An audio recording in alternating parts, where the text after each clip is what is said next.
আজ আমি আপনাদের আম ভর্তা দেখাবো। দেখেন, দেখছেন ভাত রাঁধছি, ভাতের ভিতরে ঢেঁড়স আর আম দিয়েছি, ওই যে ছোটো ছোটো আম, ওইগুলো আজ মাংনা করবো আমি। দেখেন আপনাদের দেখাবো আম কীভাবে মাংনা করবো, খুব সুন্দর লাগে খেতে। এই ছোটো ছোটো আম ভাতে দিয়েছিলাম, এই দেখেন এই সাইজের আম, আমাদের গাছের আম পড়ে গেছে তাই ভাতে দিয়েছি। এর চেয়ে বড়ো সাইজ হলে একটু টক লাগবে, আপনারা এরকম সাইজের আম যদি ভাতে দিতে পারেন তাহলে খুব সুন্দর লাগে খেতে, কারণ এগুলো খুব বেশি টক হয় না, এগুলো ভালো লাগে খেতে, স্বাদও বেড়ে যায় ভালো। এর ভিতরে একটা বিচি আছে, বিচিটা আমি ফেলে নেই, বিচিটা এবার ফেলে দেবো। এই যে এটা ফেলে দেবেন, দেখছেন বিচি, এই বিচিটা ফেলে দেবেন। এই যে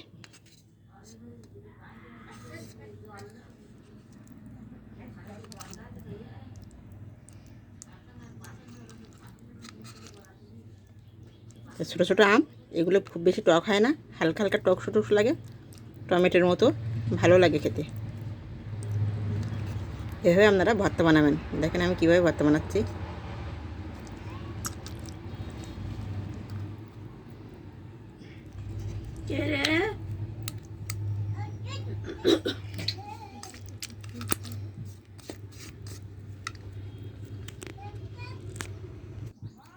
একটা শুকনো ভাজা মরে নিয়েছি, সামান্য একটু লবণ নেব,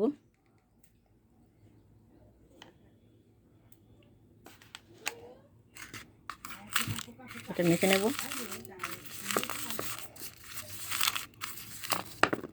একটা আঙুলটা কেটে গেছে, দলতে যেয়ে একটু কষ্ট হচ্ছে, জ্বালা করছে। বুঝেছি,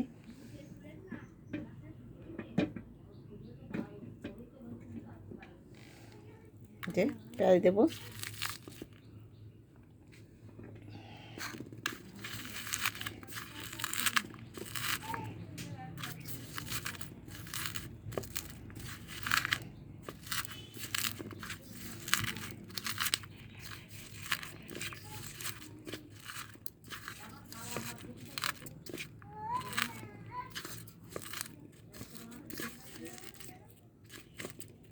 এটা সরিষার তেল দেবো,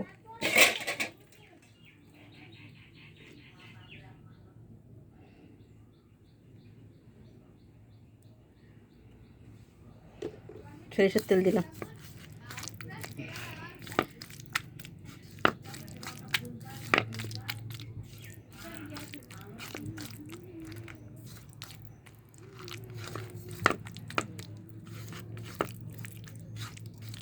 দারুণ লাগবে খেতে,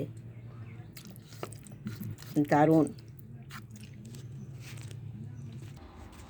আপনারা যেরকম ঝাল খাবেন সেরকমই ঝাল দেবেন, আমরা 2-3টা ঝালও দিতে পারেন।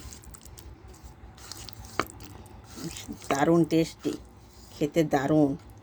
এই যে সকালে ভাতে জমে যাবে, খুব সুন্দর। আপনারা এইভাবে আম ভর্তা বানাবেন, খেতে দারুণ লাগবে। আর যদি ভালো লেগে থাকে সাবস্ক্রাইব করে দেবেন, আর এভাবে খেয়ে দেখবেন, যদি ভালো লেগে থাকে লাইক করে দেবেন।